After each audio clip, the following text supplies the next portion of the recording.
Hello friends, my self Ravi. So friends, आज मैं आप लोगों को क्वांटम मैकेनिक्स जो एक सब्जेक्ट है, वो फिजिक्स की एक ब्रांच है डियर स्टूडेंट्स। तो फ्रेंड्स, ये जो क्वांटम मैकेनिक्स है ना, जो आजकल के स्टूडेंट्स होते हैं उन उन लोग को ये क्वांटम मैकेनिक्स ना बहुत ज़्यादा टफ सब्जेक्ट लगता है, ठीक है ना। तो मेरे को भी लगता है, ऐसी बात नहीं, मेरे को भी टफ लगता है। बट जो मेरे स्टूडेंट्स हैं, ठीक है ना, उन लोगों से मैंने पूछा, कॉलेज में भी गया तो लोग बोलते हैं कि सर क्वांटम मैकेनिक्स ना बहुत ज़्यादा टफ है, समझ में नहीं आता है, ठीक है ना।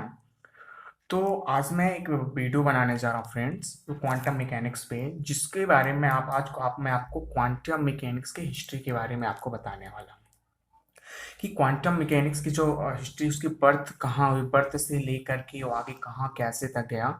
तो हिस्ट्री के बारे में आज आपको क्वांटम मैकेनिक्स के बताऊंगा, ठीक है ना। तो सबसे पहले क्वांटम मैकेनिक्स के अगर आप फ्रेंड्स, अगर आपको हिस्ट्री समझ में आ गई ना, तो अपने को तो ये आइडिया लग जाता है कि कैसे हुआ, कहाँ से हुआ, और मतलब क्या, किस लिए अपने लोग इसको क्या कर रहे हैं, पढ़ रहे हैं। अगर किसी भी चीज़ की अपने को हिस्ट्री नहीं पता होती है तो उस चीज़ को पढ़ने में अपने को उतना इंटरेस्ट होता नहीं है, ठीक है। तो फ्रेंड्स, अगर अपने क्वांटम मैकेनिक्स की हिस्ट्री जान गए ना, तो अपने को ये पढ़ने में भी बहुत अच्छा लगेगा। ऐसी बात नहीं है कि समझ नहीं आए, बट अपने कोशिश करेंगे तो समझ में आ सकता है, ठीक है। तो इसकी हिस्ट्री देखो ना स्टूडेंट्स, बहुत अच्छी है, ठीक है ना। इसकी हिस्ट्री कहाँ से कैसे हुई, तो मैं आपको आपके सामने आज इसकी हिस्ट्री बताने जा रहा हूँ। एक वीडियो में तो आप मैं पूरी क्वांटम मैकेनिक्स आप समझा तो सकते नहीं हो, बट मैं कोशिश करूँगा इस वीडियो में आपको क्वांटम मैकेनिक्स के प्लस हिस्ट्री आपको मैं क्या कर दूँ, बता सकूँ। फिर आगे के आने वाले वीडियो में फिर अपने लोग अच्छे से इसके बारे में डिटेल से क्या करेंगे, पढ़ेंगे, ठीक है। तो स्टूडेंट, एक क्वांटम मैकेनिक्स से पहले जो एक मैकेनिक्स था वो था हमारा क्लासिकल मैकेनिक्स, ठीक है ना। तो क्लासिकल मैकेनिक्स का जो यूज होता है वो कहाँ पे अपने लोग करते हैं, सबसे पहले अपने को ये पता होना चाहिए था। तो फ्रेंड्स, जो अपने लोग जैसे कोई भी यूनिवर्स हो गया, ठीक है, इस यूनिवर्स की बिहेवियर को जो एक्सप्लेन करने के लिए, ठीक है ना, हम अपने फिजिक्स के थ्रू आसानी से कुछ हद तक एक्सप्लेन कर सकते हैं। जैसे फिजिक्स में अब बहुत सारी फिनोमेना होती हैं। अब कोई भी जैसे हो रहा है, जैसे फॉर एग्जांपल मान लीजिए कि आपका रेड रोज है, रोज रेड ही क्यों होता है, ये सब। और उसके बाद होता है जो अपने सूर्य हो गया, सन हो गया, प्लैनेट हो गए, सबके बारे में अपने लोग स्टडी करते हैं, फिजिक्स के थ्रू ही तो करते हैं ना यार। तो देखिए, इस यूनिवर्स को अपने लोग क्या कर सकते हैं, बिहेवियर को एक्सप्लेन करने में फिजिक्स अपने लोग क्या बहुत ही देखो क्या रहा है, जरूरी है, ठीक है ना। तो अब अपने लोगों ने फ्रेंड्स ये भी देखा होगा कि कौन सा, देखो कौन कौन से अपने लोग ये जान सकते हैं कौन से समय पे कौन सा स्टार हो गया, कौन सा प्लैनेट हो गया, या आपका ये सब चीजें होती है। सब चीजें अपने लोग क्या करते हैं, फिजिक्स की मदद से अपने लोग क्या करते हैं, जानते हैं, ठीक है ना। और जैसे स्टार हो गए, प्लैनेट हो गए, ये सब के बारे में जो अपने को स्टडी करना हो, तो अपने लोग कौन से लेवल में, क्लासिकल मैकेनिक्स में जाते हैं। तब अपने वहां पे कहाँ पे जाते हैं, क्लासिकल मैकेनिक्स में फ्रेंड्स क्या करते हैं, जाते हैं, ठीक है ना। ये जो होता है ना फ्रेंड्स, वो क्या होता है, बहुत ही बड़े आपके स्तर पे होता है। आप इसको बोल सकते हो कि ये मैक्रोस्कोपिक लेवल पे होता है, मतलब बहुत बड़े लेवल पे होता है, ठीक है ना। तो वहां पे बहुत बड़े लेवल पे आता है फ्रेंड्स, तो वहां पे हमारी कौन सी मैकेनिक्स काम आती है, वहां पे हमारी फ्रेंड्स क्लासिकल मैकेनिक्स काम आती है। कौन सी मैकेनिक्स, क्लासिकल मैकेनिक्स के थ्रू हम अब ये सब चीजों को हम फ्रेंड्स क्या कर सकते हैं, एक्सप्लेन कर सकते हैं, ठीक है। बट जब हम क्या आते हैं फ्रेंड्स, अगर हम लोग माइक्रोस्कोपिक लेवल पे आते हैं, जैसे माइक्रोस्कोपिक लेवल पे अगर अपने लोग बात करें, तो माइक्रोस्कोपिक लेवल पे अगर अपने लोग बात करें, मतलब बहुत ही छोटे, मतलब जैसे वहां पे आप ले सकते हो एग्जांपल, अगर अपना लेने चाहो तो वहां पे आप जैसे ले सकते हो, एटम ले लिया, मॉलिक्यूल्स हो गए, आपके एटम हो गया, मॉलिक्यूल्स हो गए, ठीक है ना। जब इस लेवल पे हम आ करके, इलेक्ट्रॉन हो गए आपके, ठीक है, इस लेवल पे आके जब अपने लोग स्टडी करते हैं, तो वहां पे जो हमारे जो क्लासिकल मैकेनिक्स जो फ्रेंड है, क्लासिकल मैकेनिक्स जो अपने न्यूटनियन मैकेनिक्स भी बोल सकते हो, वहां पे क्या कर सकता है, फेल हो जाता है। इस फॉर्म में अगर आए तो वहां पे ये फेल हो जाता है। तो यहाँ पे हम क्या कर सकते हैं, न्यूटन लॉ अप्लीकेबल नहीं कर सकते, मीन्स क्लासिकल मैकेनिक्स के थ्रू हमें ये सब चीजों के बारे में स्टडी नहीं कर सकते। तो वहां पे फ्रेंड्स हमारा एक न्यू कॉन्सेप्ट आता है, और वो कॉन्सेप्ट जो हमारा आता है वो किसका आता है, क्वांटम मैकेनिक्स का। किसका आता है, क्वांटम मैकेनिक्स का फ्रेंड। तो वो कॉन्सेप्ट जो आपका क्वांटम मैकेनिक्स आता है ना, तो क्वांटम मैकेनिक्स ना फ्रेंड क्लासिकल मैकेनिक्स एकदम डिफरेंट है, एकदम डिफरेंट है क्वांटम मैकेनिक्स, ठीक है। तो क्वांटम मैकेनिक्स जो होता है वो सबसे पहले माइक्रोस्कोपिक लेवल पे होता है, मतलब बहुत ही छोटे लेवल पे हम क्या करते हैं क्वांटम मैकेनिक्स के हम क्या करते हैं। और क्लासिकल जो होता है ना बहुत ही बड़े लेवल पे होता है, ठीक है ना। तो जो क्लासिकल के जो रूल है वो कोई से माइक्रोस्कोपिक लेवल पे आके क्या हो जाते हैं आपकी नहीं अपने लोग एप्लीकेबल कर सकते। तो उसके लिए एक फिजिक्स की न्यू ब्रांच आती है फ्रेंड, एंड जो फिजिक्स की न्यू ब्रांच आती है उस ब्रांच को अपने लोग कौन से क्वांटम मैकेनिक्स क्या करते हैं, अपने लोग क्या करते हैं नाम क्या करते हैं फ्रेंड्स, क्या करते हैं उसका नाम क्वांटम मैकेनिक्स देते हैं, ठीक है फ्रेंड्स। चलो तो ये थी देखो हमारी क्वांटम मैकेनिक्स कैसे हुआ, मैंने आपको अभी बताया, ठीक है। अब इसके बेस अभी तो हम लोग इसके इंट्रोडक्शन में दे रहा हूँ कि जब अपने लोग इस पढ़ेंगे इसकी मतलब हिस्ट्री स्टार्टिंग कहाँ से होती है और इसका एंडिंग कहाँ से होता है, उसके बारे में अपने वो क्या करेंगे फ्रेंड्स देखेंगे, ठीक है ना। तो इसलिए अपने लोग को क्वांटम मैकेनिक्स फ्रेंड्स क्या होता है पढ़ना होता है। अब देखिए फ्रेंड्स क्वांटम मैकेनिक्स की जो शुरुआत होती है तो ऐसा लोगों का मानना है कि जो क्वांटम मैकेनिक्स के बारे में जो सबसे पहले बताया था वो हमारे बहुत ही अच्छे साइंटिस्ट थे, वो क्या होते हैं मैक्स प्लांक करके साइंटिस्ट थे, ठीक है ना। मैक्स प्लांक थे, तो उस समय पे जो मैक्स प्लांक थे ना वो किस पे ब्लैक बॉडी रेडिएशन पे क्या कर रहे थे काम कर रहे थे। ब्लैक बॉडी जो रेडिएशन है उस पे वो क्या कर रहे थे अपने काम कर रहे थे। कौन हमारे मैक्स प्लांक की बात है डी स्टूडेंट्स अराउंड 1900, ठीक है ना की समय की बात है। उस समय पे क्या करते थे हमारे जो मैक्स प्लांक थे वो क्या करते ब्लैक बॉडी रेडिएशन पे क्या कर रहे थे काम कर रहे थे, ठीक है। तो उस ब्लैक बॉडी रेडिएशन पे काम करके उन्होंने एक क्या किया कांस्टेंट के बारे में हम लोग को अपने लोग को क्या किया बताया। और जो कांस्टेंट है आप लोग बहुत अच्छे से जानते हो कांस्टेंट एच है, जिसको अपने लोग क्या बोलते हैं प्लांक कांस्टेंट बोलते हैं। इसकी जो वैल्यू होती है डी स्टूडेंट्स आपको पता होगा 6.625 मल्टीप्लाई बाय 10⁻⁻34 जूल इनटू क्या होती है सेकेंड। ये जो वैल्यू होती है इस वैल्यू को अपने लोग कौन सी वैल्यू बोलते हैं प्लांक कांस्टेंट, इसको अपने लोग बोलते हैं क्या बोलते हैं इसको प्लांक कांस्टेंट। इसको अपने लोग प्लांक कांस्टेंट इसको अपने लोग क्या करते हैं नाम देते हैं, ठीक है। तो क्या बताया मैंने इसकी जो हिस्ट्री की शुरुआत होती है देखो कितना 1900 में होती है। मैक्स प्लांक नाम के साइंटिस्टों ने ब्लैक बॉडी रेडिएशन के थ्रू एक क्या किया एक कांस्टेंट की वैल्यू फाइंड की। वैल्यू आपकी क्या है एच, जिसकी वैल्यू 6.625 10⁻⁻34 जूल इनटू सेकंड होती है। इसको अपने लोग क्या बोलते हैं प्लांक कांस्टेंट क्या करते हैं बोलते हैं, ठीक है। फिर आगे चल के 1905 में हमारे एक बहुत ही फेमस साइंटिस्ट आते हैं। आई थिंक मैं समझता हूँ कि इस नाम को सब लोगों ने सुना होगा, और वो साइंटिस्ट आते हैं हमारे अल्बर्ट आइंस्टाइन। कौन आते हैं अल्बर्ट आइंस्टाइन आते हैं हमारे। कौन से साइंटिस्ट थे हमारे अल्बर्ट आइंस्टाइन थे। तो आप अल्बर्ट आइंस्टाइन को तो आप जानते ही होंगे, ठीक है ना। अल्बर्ट आइंस्टाइन थे, उन्होंने उस समय पे क्या किया ये जो इनका प्लांक के कॉन्सेप्ट था प्लांक कांस्टेंट की जो वैल्यू तो इस वैल्यू का उन्होंने यूज करके उन्होंने क्या किया फोटो इलेक्ट्रिक इफेक्ट। कौन सा इफेक्ट है स्टूडेंट्स फोटो इलेक्ट्रिक इफेक्ट पे उन्होंने क्या किया काम किया फोटो इलेक्ट्रिक इफेक्ट का उन्होंने एक्सपेरिमेंट किया। और उसके थ्रू उन्होंने ये बताया फोटो इलेक्ट्रिक इफेक्ट से उन्होंने ये बताया कि जो लाइट होती है ना डी स्टूडेंट्स जो लाइट्स होती है वो कौन से होते हैं फोटोन के फॉर्म में होती है, ठीक है। अब बोलोगे फोटोन क्या होता है, फोटोन क्या होता है, ठीक है ना। तो देखो फोटोन आपका क्या होता है, फोटोन आपका जो होता है ना वो क्या होता है आपका फोटोन्स वो देखो आपकी एनर्जी बंडल होते हैं, ठीक है। जैसे छोटे छोटे आपकी क्या हो गए एनर्जी बंडल हो गई ये जैसे मान लो, ठीक है। ये बहुत सारे आपके फोटोन हो गए, ठीक है। अब ये फोटोन एनर्जी से आपने देखा होगा कि जैसे कभी बाढ़ आती है, ठीक है ना, ऐसे आते हैं तो उस समय पे गवर्नमेंट क्या करती है सबको फूड प्रोवाइड करती है, ठीक है ना, छोटे छोटे पैकेटों में। तो हमारे फोटोन्स टाइप होते हैं। जैसे मैं आपको एग्जांपल देना चाहूँ, जैसे मेरे पास एक डिक्शनरी है फिजिक्स की, ठीक है। ऐसा समझने के लिए, ठीक है, ऐसा कोई कॉन्सेप्ट नहीं है बट समझने के लिए सही है। तो ये देखो ये मैं अपने इसको एक फोटोन कंसीडर कर सकते हैं। ऐसे बहुत सारी छोटी छोटी जो डिक्शनरियाँ होंगी जैसे मैं मान लेता हूँ मेरे लिए सब फोटोन है, ठीक है ना। तो ये बहुत सारे फोटोन होते हैं, ठीक है ना।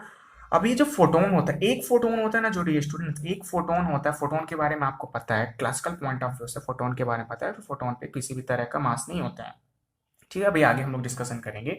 एक फोटोन है तो एनर्जी ऑफ फोटोन है, फोटोन की एनर्जी बन तो उसकी कुछ ना कुछ एनर्जी होगी। सो एनर्जी ऑफ वन फोटोन जो डियर स्टूडेंट्स होता है एनर्जी ऑफ वन फोटोन वो कितना होता है एच इंटू म्यू होता है। म्यू क्या है यहाँ पे एच आपका क्या प्लांक कांस्टेंट है, म्यू से आपके क्या है आपकी क्या है फ्रीक्वेंसी है, म्यू आपकी क्या है फ्रीक्वेंसी है, ठीक है ना। आप बोलो फ्रीक्वेंसी ऑफ लाइट है, ठीक है। ये एनर्जी ऑफ वन फोटोन एक फोटोन की कितनी होती है एच म्यू होती है। तो इसी तरह अगर मेरे पास n नंबर ऑफ फोटोन हो फॉर एग्जांपल मेरे पास n नंबर ऑफ फोटोन हो तो energy of n number of photon is equal to NH mu हो जाएगा। सो एनर्जी ऑफ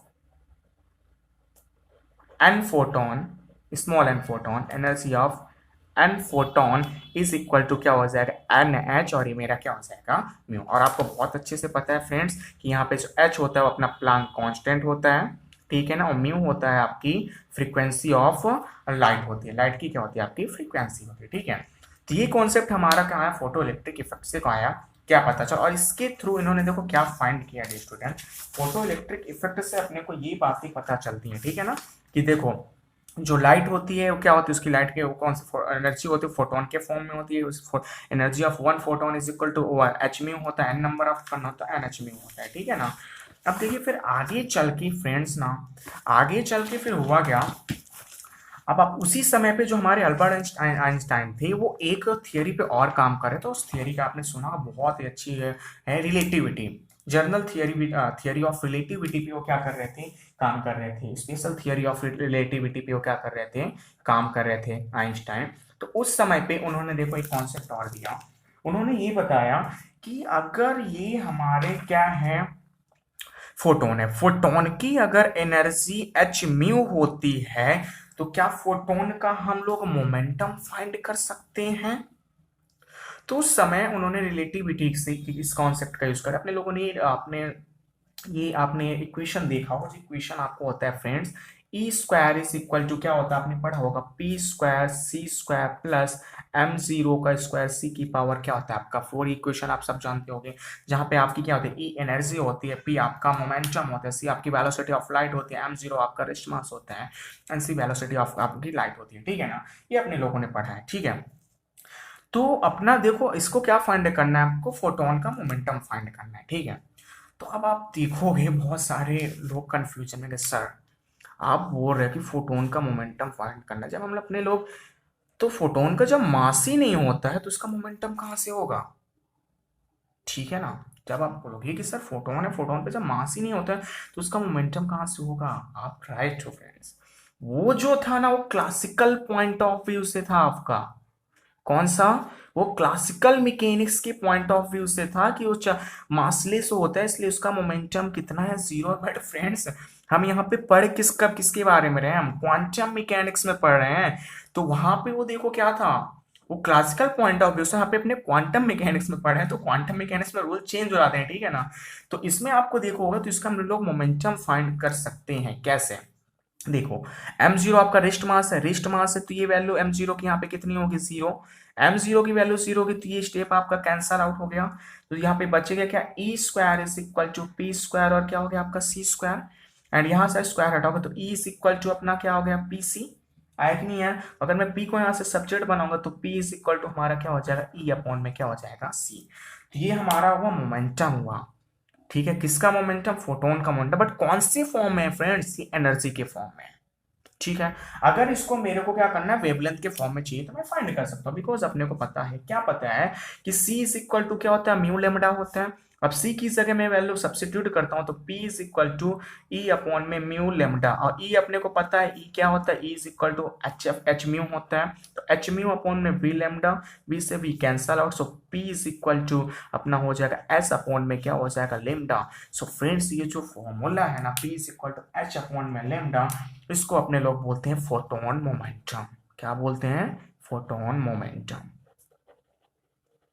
ये हमारा हो गया फोटोन मोमेंटम हो गया, ठीक है ना।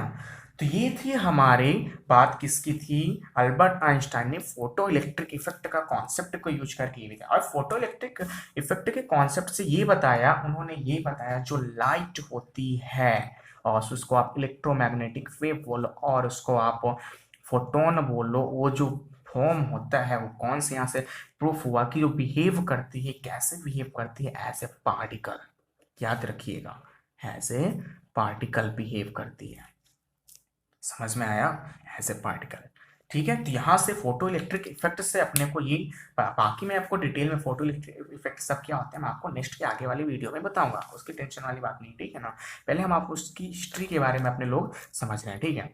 तो यहाँ से एज ए पार्टिकल जो अपने लाइट प्रूफ हुई किससे, फोटो इलेक्ट्रिक इफेक्ट से, ठीक है।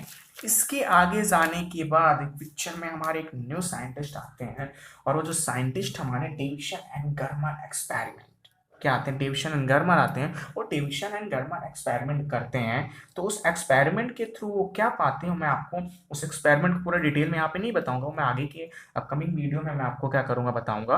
पहले यहाँ पे अपने लोग क्या करेंगे, इसकी हिस्ट्री के बारे में मैं आपको क्या कर रहा हूँ बता रहा हूँ, ठीक है। तो डेविसन गर्मर आते हैं, डेविसन गर्मर एक्सपेरिमेंट, ये बात है अराउंड 1919 की बात है, ठीक है ना, 1919 के अराउंड की बात है, ठीक है। तो हमारे डेविसन गर्मर एक्सपेरिमेंट, सॉरी 1919 की बात है, कंफ्यूजन है थोड़ा, ठीक है ना। तो डेविसन गर्मर आते हैं, तो डेविसन गर्मर एक्सपेरिमेंट के थ्रू क्या किया, प्रूफ किया, क्या प्रूफ किया देखो, इसका एक्सपेरिमेंट मैं आपको बाद में बताऊंगा, ठीक है ना। तो उन्होंने ये बताया कि अब इलेक्ट्रॉन को लेके उन्होंने क्या किया, एक्सपेरिमेंट किया, इलेक्ट्रॉन को लेके उन्होंने एक्सपेरिमेंट किया, एक्सपेरिमेंट में करने पे वो देखते हैं कि जो वेव है ना, उस वेव में बहुत सारे, जब स्किन पे बहुत सारे डिफ्रैक्शन देखने को मिलता है। क्या देखने को मिलता है, डिफ्रैक्शन देखने को मिलता है। फ्रेंड्स आपको पता है कि जहां पर भी डिफ्रैक्शन और इंटरफियरेंस की फिनोमिना देखने को मिलती है, वहां पे कौन सा कॉन्सेप्ट, उसको हम लोग वेव कंसीडर करते हैं। आप वेव ऑप्टिक्स में जाके देख भी सकते हो, 12th में आपने स्टडी किया होगा कि डिफ्रैक्शन इंटरफियरेंस के जहां पे फिनोमिना देखने को मिलते हैं, वहां पे अपने लोग वेव देखने को मिलता है। तो यहाँ पे भी इलेक्ट्रॉन को लेके उन्होंने किया, तो वहां पे इलेक्ट्रॉन को क्या मिला, डिफ्रैक्शन देखने को मिलता है। डिफ्रैक्शन देखने को मिला फ्रेंड्स, तो उनको अब डिफ्रैक्शन मिला, तो वहां पे क्या आया, वेव आया। तो यहां से क्या प्रूफ होता है, ऐसा लेके उन्होंने बहुत सारे और भी एक्सपेरिमेंट लेके किए, इलेक्ट्रॉन नंबर चेंज करते गए, तो बार बार देखते हैं कि वहां पे एक पैटर्न मिलता है, डिफ्रैक्शन पैटर्न मिलता है, डिफ्रैक्शन पैटर्न मिलता है, तो मीन्स वहां पे वेव आती है। तो वेव आती है, तो यहां से डिविजन एंड गर्मर एक्सपेरिमेंट से ये प्रूफ होता है कि जो इलेक्ट्रॉन है, वो इलेक्ट्रॉन किसकी तरह बिहेव कर रहा है, एज ए वेव कर रहा है। भाई ये हो क्या गया यार, देखो यहाँ पे हुआ क्या, जो फोटो इलेक्ट्रिक इफेक्ट से अल्बर्ट आइंस्टाइन ने, उन्होंने क्या प्रूफ किया था कि जो लाइट होती है वो अपना क्या होती है, एक पार्टिकल के फॉर्म में होती है। और यहाँ पे जो डिविजन गर्मा एक्सपेरिमेंट है, उन्होंने ये प्रूफ किया लाइट वेव के फॉर्म में। यार ये दोनों कंफ्यूजन क्रिएट कर दिए यार, ठीक है ना। तो डिविजन गर्मा ने ये बताया, ठीक है ना, किस फॉर्म में होती है। पहले देखो था इलेक्ट्रॉन कौन से फॉर्म में, पार्टिकल कौन से फॉर्म में था, पार्टिकल के फॉर्म में था। और यहाँ पे किस फॉर्म में, आपका वेव के फॉर्म में। तो कंफ्यूजन क्रिएट होना है यार, ठीक है ना।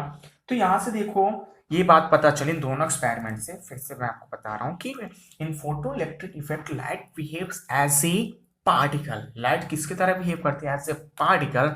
इन डेविसन गर्मा एक्सपेरिमेंट से अपने को ये पता, electron behaves as a wave, ठीक है। मीन्स यहाँ पे क्या पता, वेव नेचर भी मेरे को पता चला, और साथ ही साथ पार्टिकल नेचर भी पता चला। दोनों जो साइंटिस्ट थे, दोनों एक्सपेरिमेंट से उन्होंने अपने अपना थॉट प्रोसेस और उनका जो रिजल्ट आया, उन्होंने अपने को ये बताया, ठीक है। तो अब देखो इस कॉन्सेप्ट को, फिर कंफ्यूजन को दूर करने के लिए हमारे एक बहुत ही अच्छे साइंटिस्ट और आते हैं। और वो जो साइंटिस्ट, उन साइंटिस्ट को आपने बहुत नाम सुना होगा, लुईस दी ब्रोगली पिक्चर में फ्रेंड्स आते हैं। और लुईस दी ब्रोगली क्या है, देखो आते हैं यहाँ पे, ये आते हैं लुईस दी ब्रोगली, लुईस दी ब्रोगली इस पिक्चर में आते हैं। और लुईस दी ब्रोगली ने किसका कॉन्सेप्ट दिया फ्रेंड्स, उन्होंने मैटर वेव का क्या दिया, कॉन्सेप्ट दिया। कौन, लुईस दी ब्रोगली ने मैटर वेव के कॉन्सेप्ट के बारे में उन्होंने बताया। तो देखो मैटर वेव के कॉन्सेप्ट के बारे में उन्होंने क्या बताया, अभी तक अपने लोगों को पता था, क्या पता था, देखिए अपने लोगों को ये पता था कि फोटोन है, ठीक है ना, फोटोन है, आप फोटोन बोलो या तो इसको लाइट बोलो, या तो आप इसको इलेक्ट्रोमैग्नेटिक वेव बोलो, ये किसकी तरह बिहेव करता है, एज ए पार्टिकल बिहेव करता है। ये अपने को पता चला था। कौन बताया थे अपने को बताया थी ही हमारे अल्बर्ट आइंस्टाइन ने, ठीक है। और जब पार्टिकल की तरह बिहेव करता है, तो ये वेव की तरह भी बिहेव करेगा, ठीक है। एंड जो इलेक्ट्रॉन है फ्रेंड्स, जो इलेक्ट्रॉन है ये एज ए वेव बिहेव करता है, तो एज ए पार्टिकल भी बिहेव करेगा। ऐसा मैटर वेव के कॉन्सेप्ट में है। क्या लुईस दी ब्रोगली ने ये बताया तो कि अगर लाइट है, लाइट अगर अपने एज ए पार्टिकल भी बिहेव करेगा और एज ए वेव भी बिहेव करने वाला है, ठीक है। एंड जो इलेक्ट्रॉन है as a particle and as a wave भी बिहेव करने वाला है, ठीक है ना। मतलब दोनों है तो एक तरह से सेम ही ना, आपका देखो इलेक्ट्रॉन आप as a particle, as a देखो वेव आपने एक्सपेरिमेंट के थ्रू प्रूफ किया था, यहाँ पे photon as a particle behave किया था। तो इलेक्ट्रॉन आपका पार्टिकल भी हो सकता है, आपका वेव भी हो सकता है, ठीक है। मीन्स क्या हुआ इसमें क्या होगा, देखो दोनों, ये तो वेव नेचर होगा, पार्टिकल नेचर। तो वेव नेचर कब होगा, पार्टिकल नेचर कब होगा, ये अपने को बताना तो पड़ेगा ना। ठीक है। तो इसका देखो कॉन्सेप्ट का यूज करके तो उन्होंने क्या समझाया, उन्होंने ये समझाया कि देखो जो मैटर है, देखो कोई भी मैटर आप ले लो, ठीक है, मान लो मैटर लिया, कोई भी मैटर आप ले लो, मैंने यहाँ पे कोई भी मैटर लिया। अब मैटर है फ्रेंड्स, देखो मैटर है तो उस मैटर का क्या होगा, मैटर तो उसका कुछ ना कुछ मास रहने वाला है। अगर कुछ ना कुछ उसका मास होगा फ्रेंड, तो उसका कुछ ना कुछ मोमेंटम होगा, और जो मोमेंटम होगा P is equal to M into V होगा उसका, ठीक है। तो उसका क्या होगा, मोमेंटम हो गया। अगर तो इसके अकॉर्डिंग अपने लोग अगर क्या करें, momentum P is equal to M into क्या हो गया हमारा, V हो गया, ठीक है। तो इससे अपने लोग करें तो इसका जो मोमेंटम देना चाहिए P इज इक्वल टू, अपने लोग पढ़ा है पीछे, तो P इज इक्वल टू क्या हो जाएगा, H लेमडा, हम लोग उसका क्या कर सकते हैं, मोमेंटम क्या कर सकते हैं, दे सकते हैं, ठीक है। देखो कैसे, जब देखो मास, अगर इसको देखो मास हुआ ये पी, और तो इसका क्या होगा, मास होगा तो उसका मोमेंटम, मोमेंटम किसके द्वारा, P is equal to H lambda के थ्रू अपने लोग क्या कर सकते हैं, दे सकते हैं, ठीक है। और ऐसे जो एक्सपेरिमेंट है और भी बहुत सारे एक्सपेरिमेंट इन्होंने देखो प्रूफ किया, देखो कैसा, देखो जैसे ये हो गया आपका, अगर ये वेव कंसीडर कर रहे हो आप, ठीक है, कि जैसे ये आपका क्या है, मैटर है, तो मैटर के साथ आपकी वेव भी एसोसिएटेड होगी। अब वेव एसोसिएटेड होगी तो उसका क्या होगा, वेव का वेवलेंथ होगा, एंड वेवलेंथ होगा तो वेवलेंथ से रिलेटेड आपका जो मोमेंटम आपका ये दे सकते हो, और बाकी जो मैटर के लिए मोमेंटम आपने ये दे दिया, ठीक है ना। फिर देखो और भी बहुत सारे जो एक्सपेरिमेंट है जो प्रूफ कर रहे हैं कि लाइट किसकी तरह बिहेव करती है, मतलब as a particle, as a wave भी कर सकती है। आप देख सो, अगर देखना चाहो तो आप ने आई थिंक 12th स्टैंडर्ड में किसका यंग डबल एक्सपेरिमेंट पढ़ा होगा, डबल डबल स्लिट एक्सपेरिमेंट पढ़ा है कि नहीं पढ़ा, यस पढ़ा होगा। डबल स्लिट एक्सपेरिमेंट आपने उसमें क्या आया, पढ़ा होगा डबल स्लिट एक्सपेरिमेंट में। तो डबल स्लिट एक्सपेरिमेंट में आप लोगों ने क्या देखा होगा कि जब स्लिट होती है, स्लिट में से आप करोगे तो वहां से इलेक्ट्रॉन्स क्या होगा, आपके पास आउट होगा, इलेक्ट्रॉन पास आउट होगा, तो वहां से आपको क्या मिलेगा, एक क्या मिलता है, पैटर्न मिलता है, इंटरफेरेंस पैटर्न मिलता है, इंटरफेरेंस आपका पैटर्न मिलेगा, इंटरफेरेंस पैटर्न में तो मैंने आपको पहले ही बताया वो किसकी होती है, वेव नेचर होता है। वेव मिला तो वहां से क्या प्रूफ होता है कि किसकी तरह बिहेव करता है, वेव की तरह बिहेव करता है। ये जो डबल एंड डबल एक्सपेरिमेंट से, और जो ये डी ब्रोगली ने हाइपोथेसिस जो वेवलेंथ है, दोनों वेवलेंथ एक दूसरे पे क्या किया, मैच किए थे दोनों वेवलेंथ, यहाँ से भी प्रूफ हुआ था कि ये जो किसकी तरह बिहेव करता है, एज ए वेव बिहेव करता है, ठीक है। तो यहाँ पे अपने लोगों ने क्या बात पता चली कि जो लाइट होती है as a particle, as a wave भी आप उसको ले सकते हो, ठीक है। बट इसमें देखो एक प्रॉब्लम क्या थी डियर स्टूडेंट्स, प्रॉब्लम मैं आपके साथ शेयर करना चाहूंगा। प्रॉब्लम ये थी, देखो प्रॉब्लम विथ मैटर वेव के साथ जो प्रॉब्लम थी, problem with a matter wave, जो मैटर वेव के साथ जो प्रॉब्लम थी ना डी स्टूडेंट, प्रॉब्लम ये थी, देखो क्या थी प्रॉब्लम। तो प्रॉब्लम ये था आपका कि जो वेलोसिटी ऑफ मैटर वेव जो था dear student, velocity of matter wave does not equal to velocity of the particle।